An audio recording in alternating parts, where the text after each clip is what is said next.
In the past couple of weeks, the already bad power supply in the country has worsened as players in the electricity sector continue to trade blames as to whose table the buck stops.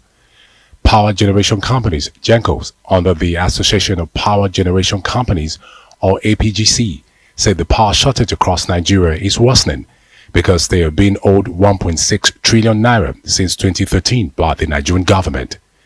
APGC's Executive Secretary, Joy Ogaji, said one of the reasons why the power plants are down is due to inefficient management of the national grid. The power generation companies outlined their challenges below. Gencos are currently owed 1.644 trillion naira. Gencos have exhausted all their borrowing sources as the Central Bank of Nigeria (CBN) had reportedly warned banks to desist from lending money to them. Most of the generating units are down and they need more to fix them. They want money to pay their gas suppliers because it is a contractual obligation based on prepayment.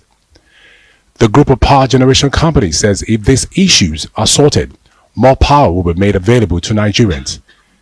They say despite the current challenges, the Gencos are still generating an average of 4,000 megawatts. The issues span across the entire power sector, starting from, speaking specifically about the Gencos that produce power with gas.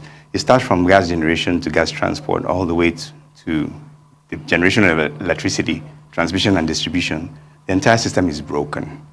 And, there can be blame game across the entire sector. TCN is blaming Genco. Now, 5 or so years ago, what we were told is that there's enough generation in Nigeria and we need to focus only on distribution.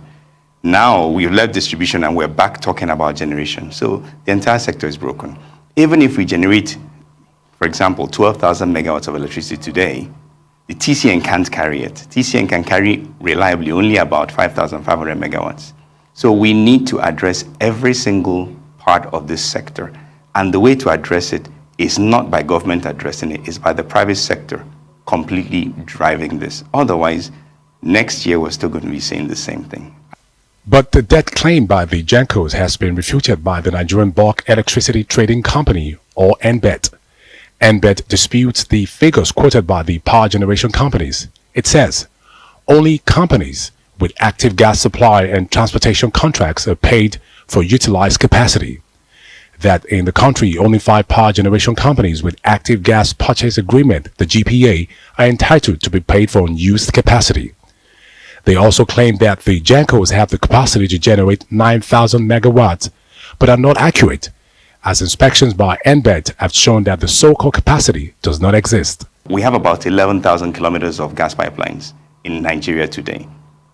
Most of them is controlled by the government, okay? And the same thing in gas generation. Some private companies generate gas to sell, but largely, of all the gas we produce in this country now, only about 21% goes to, is used in Nigeria.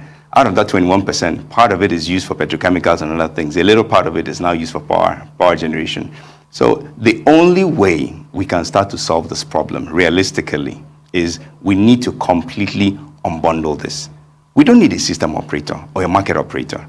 We don't need over-regulation of the industry.